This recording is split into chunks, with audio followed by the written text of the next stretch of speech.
আসসালামু আলাইকুম। Books with নাহিয়ানে সবাইকে স্বাগতম। ঘুরে ফিরে অভিযান বই নিয়ে নাহিয়ানে প্রায় সময়ই দেখা যায় যে যে বইগুলো নিয়ে আমি কথা বলি তার মাঝে খুব চমৎকার একটা ডাইভার্সিটি থাকে। কখনো হয়তো ভ্রমণ নিয়ে কথা বলছি, কখনো হয়তো কবিতা নিয়ে কথা বলছি, আবার কখনো হয়তো কমিক্স নিয়েও কথা বলছি।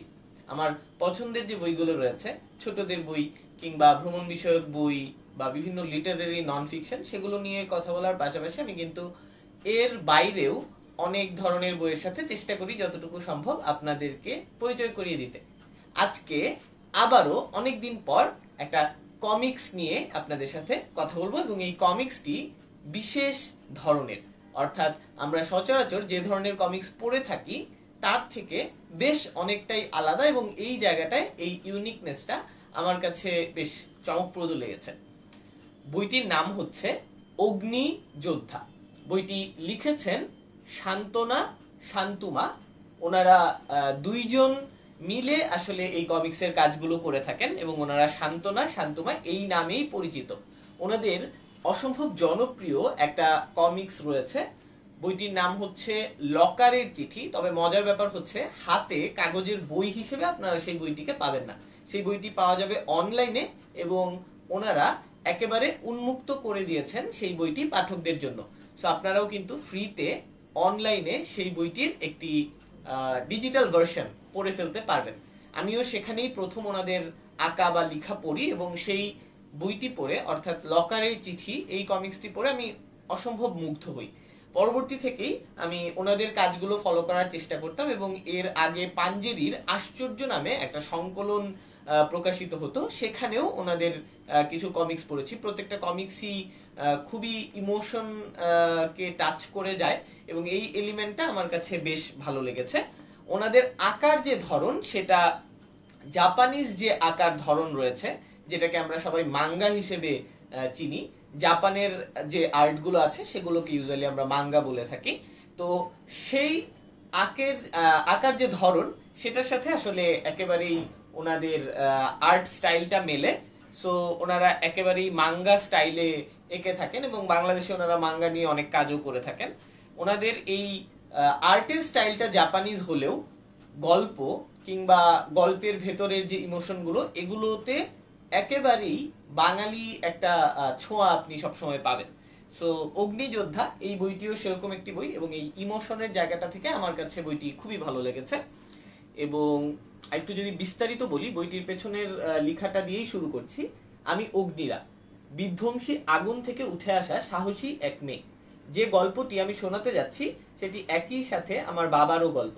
তিনি ছিলেন অকুতভয় এক অগ্নিযোদ্ধা। বিপদগ্রস্ত মানুষের দিকে হাত বাড়াতে তিনি কখনোই দ্বিধা করেননি, কখনো অন্যায়ের সামনে মাথা নত করেননি, বরং সকল অন্যায় তার সামনে এসে ধুলোয় মিশে গেছে। সেই বাবার কাছ থেকে আমি আগুনকে চিনতে শিখেছি, ভয় নয়, জয় করতে শিখেছি সকল প্রতিবন্ধকতাকে। এটি আমার যাত্রা শুরুর গল্প। এই গল্পে আমি সঙ্গে নিয়ে যেতে চাই তোমাদের সকলকে।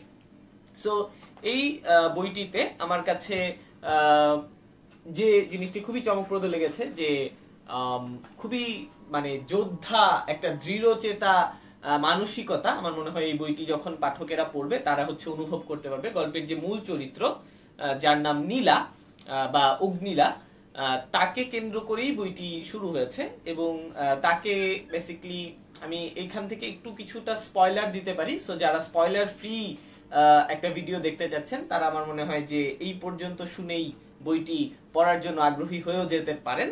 সো আপাতত আমি এখন কিছু হয়তো স্পয়লার সংযুক্ত কথাবার্তা বলবো, বাট আমার মনে হয় যে এই কথাগুলো শোনার পরও বইটি পড়ার আনন্দ আপনাদের কমবে না।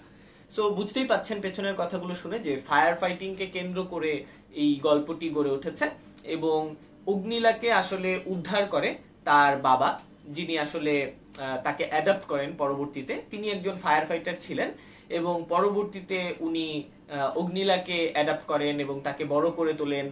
এই যে বাবা এবং মেয়ে, তাদের দুইজনের মিলেই কিন্তু এই কাহিনীটি তৈরি হয়েছে। ভেতরের আঁকা আমার মনে হয় আপনারা কিছুটা দেখতে পাচ্ছেন। সো এই জায়গাগুলো থেকে আমার কাছে বইটা খুবই চমৎকার লেগেছে, এবং যারা বিশেষ করে কমিক্স পড়তে পছন্দ করেন, বাংলা ভাষায় লেখা বাংলাদেশি কমিক্স যারা পড়েন, তাদের জন্য আমার মনে হয় যে এটা খুবই চমৎকার একটা গল্প হবে, এবং বেশি বেশি ভালো লাগবে তাদের যারা এই ইমোশনটুকুকে ধারণ করতে পারবে। এবং এছাড়াও এই বইটিতে আসলে খুব সুচারু কিছু জিনিস রয়েছে, যেমন আমরা যে অগ্নিকর্মীদেরকে দেখি, ফায়ার ফাইটার যাদেরকে দেখি, তাদের মাঝে কিন্তু আমরা ইউজুয়ালি নারী কাউকে দেখি না। এবং এই বইটি সেই জিনিসটিকেও কিন্তু চ্যালেঞ্জ করেছে এবং পরবর্তীতে আমরা দেখি যে লাস্টে যে অগ্নিলা কিন্তু তার এই চ্যালেঞ্জটিতে জয়ের সম্মুখীন হয়। এটি খুব সম্ভবত একটি ধারাবাহিক হতে যাচ্ছে। সো ধারাবাহিক হলে এই বইটির হয়তো আরো পরবর্তী পর্ব আমরা পাবো। বইটির কিছু গঠনমূলক দিক থেকে আমি হচ্ছে ছোট কিছু পয়েন্ট শেয়ার করতে চাই। যদি রাইটার বা পাবলিশাররা এই ভিডিওটি দেখে থাকেন তাদের হয়তো কাজে লাগতেও পারে, নাও লাগতে পারে। আমি নিজে খুবই কম জানি বা বুঝি কমিক্স বিষয়ে আসলে, তারপরও আমার দৃষ্টিভঙ্গি থেকে যতটুকু যা মনে হয়েছে আমি হচ্ছে একটু শেয়ার করার চেষ্টা করছি। বইটির এজ দেয়া আছে 12+। আচ্ছা, এর আগে বইটির দাম বা প্রকাশনী একটু বলে রাখা ভালো। বইটি প্রকাশিত হয়েছে পাঞ্জেরি পাবলিকেশনস লিমিটেড থেকে এবং বইটির গায়ের মূল্য হচ্ছে 160 টাকা, বাংলাদেশি টাকায় 160 টাকা। সো যা বলছিলাম, এই বইটির বয়স দেয়া আছে 12+, বাট লাস্টে যখন সম্বোধন করা হয়েছে, এটি আমার যাত্রা শুরুর গল্প, এই গল্পে আমি সঙ্গে নিয়ে যেতে চাই তোমাদের সকলকে, এইভাবে যখন অ্যাড্রেস করা হয়, এটা আমার পুরোপুরি ব্যক্তিগত একটা অপিনিয়ন। আমার মনে হয় যে আমরা কিছুটা হলেও আমাদের অডিয়েন্সকে একটু লিমিট করে ফেলছি। মানে আমি হয়তো ধরেই নিচ্ছি যে খুব ছোটরাই হয়তো, বা আমার চেয়ে বয়সে ছোট বা লেখক লেখিকার চেয়ে বয়সে ছোট যারা আছে তারাই শুধু এই বইটা পড়বে। এটা আমার মনে হয় যে একটু ইউনিভার্সাল রাখা ভালো। ইংরেজিতে তো খুবই সুবিধা, ইউ বললে সবাই কভার হয়ে যায়। বাংলায় আমার মনে হয় আপনি লিখলে বয়সে বড় ছোট সবাই আসলে জিনিসটাকে একইভাবে নিতে পারে। ছোটদের সাথে তুমি করে বললে সখ্যতাটা একটু বেশি হয়, এটা যেমন সত্য, আবার ছোটদেরকে আপনি করে বললে ছোটরা কিন্তু অনেক বেশি খুশি হয়ে যায়, এটাও সত্য। সো আমার কাছে এটা আমার ব্যক্তিগত অপিনিয়ন যে আপনি করে সম্বোধন করলে ইউনিভার্সাল থাকে ব্যাপারটা। পরবর্তীতে যে বিষয়টি আমার একটু বেশি কষ্ট দিয়েছে এই বইটি পড়তে গিয়ে, সেটা হচ্ছে বানানের ভুল। শুরুতে একটা দুইটা দেখে মনে হচ্ছিল যে আচ্ছা ইগনোর করা যায়, বাট অনেকগুলো বানানের ভুল। এবং যেহেতু কমিক্সে আসলে স্পিচ বাবলের ভেতরে লেখা অল্প থাকে, আঁকাটা অনেক বেশি প্রাধান্য পায়, তাই নর্মালি আঁকাগুলো দেখতে দেখতে সেই মুগ্ধতা নিয়ে যখন আমরা পড়তে থাকি, হুট করে যদি একেবারে খুব নর্মাল কোনো টাইপও থাকে, সেটা আমার মনে হয় পড়ার আনন্দটাকে বাধাগ্রস্ত করে। এই জায়গাটা আমাদের বাংলাদেশের অনেক প্রকাশনীরই আমার মনে হয় কাজ করার সুযোগ আছে। সেই জায়গাটা থেকে আমার মনে হয় এই বইটিতেও আসলে বানানগুলো যদি পরবর্তী সংস্করণগুলোতে ঠিক করে দেওয়া হয় তাহলে আমার মনে হয় খুব ভালো হবে। আরেকটা ছোট জিনিস আমার একটু খটকা লেগেছে, সেটা হচ্ছে যে বইটি যখন আমি শুরু করি তখন আসলে আমাদের যে প্রধান চরিত্র তার নাম কিন্তু আমরা দেখি না, ফার্স্ট পার্সনে বইটি শুরু হয়। এবং আমি আপনাদেরকে ছবিগুলো দেখাতে চাচ্ছি যাতে করে আপনারা বইটি যে আসলে অনেক ভালো বা ছবিগুলো যে আপনাদের অনেক আকর্ষণীয় মনে হতে পারে সেই জিনিসটা আপনারা ভালোভাবে বোঝেন। অলসো আমি আমার থটস গুলো শেয়ার করছি আর কি। সো শুরুতে রাইটারের নামটা আসলে, রাইটারের নাম না সরি, মেইন যে ক্যারেক্টার ওনার নাম কিন্তু শুরুতে রিভিল হয় না, বাট হঠাৎ করে মাঝখানে এক জায়গায় যে নামটা হুট করে রিভিল হয়। সো এখানে আমার মনে হয় যে শুরুতে যদি একটু ওনার নামটা রিভিল করে দেওয়া হতো, কিংবা কোনো একটা কেউ ডাকছে এই অর্থে যদি আমরা দেখতাম, তাহলে হচ্ছে আমার কাছে ভালো লাগতো। এছাড়াও শুরুর দিকে স্পিচ বাবলের লেখাগুলো ফার্স্ট পার্সনে ছিল, অর্থাৎ যে ব্যক্তি কথা বলছেন ওনার ভাষ্যতেই আমরা হচ্ছে পুরো কমিক্সটা আর কি পাচ্ছিলাম। এবং অনেকটা লম্বা সময় পর্যন্ত নর্মাল যে বর্ণনামূলক লেখাগুলো ছিল এগুলো ফার্স্ট পার্সনে ওই ব্যক্তি শেখর যার নাম উনি হচ্ছে বলছিল। কিন্তু হঠাৎ করে কমিক্সের একটা জায়গা থেকে যেখানে প্রথম শেখর নামটি আমরা পাই, থার্ড পার্সনে চলে যায় পুরো ন্যারেটিভটা। তো আমি ঠিক জানি না যে কমিক্সে আসলে এইভাবে জিনিসটা চেঞ্জ হয় কিনা। আমার ডেফিনেটলি আমি হচ্ছে পড়তে গিয়ে আমার কাছে হুট করে এই জিনিসটা একটা সাডেন চেঞ্জ লেগেছে। সো এই ট্রানজিশনটা যদি আর একটু অ্যাব্রাপ্টলি না হয়ে আর একটু যদি স্মুথলি হতো তাহলে আমার মনে হয় যে পড়ার আনন্দটা আরো বেশি ভালো লাগতো।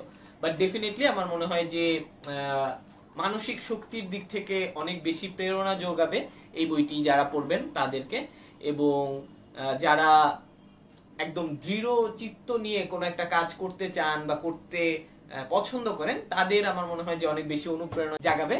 এবং এটি বেশ সাফল্যের একটা গল্প এটি একটি ইমোশনাল গল্প, এটি একটি কষ্টেরও গল্প, বাট সবকিছু মিলিয়ে আমার মনে হয় অগ্নিযোদ্ধা পড়তে আপনাদের খারাপ লাগবে না। যারা কমিক্স প্রেমীরা রয়েছেন তারা সবাই অবশ্যই আমার মনে হয় বইটি হাতে নিয়ে অন্তত দেখবেন। সবাই ভালো থাকবেন, সুস্থ থাকবেন, দেখা হবে আগামী পর্বে।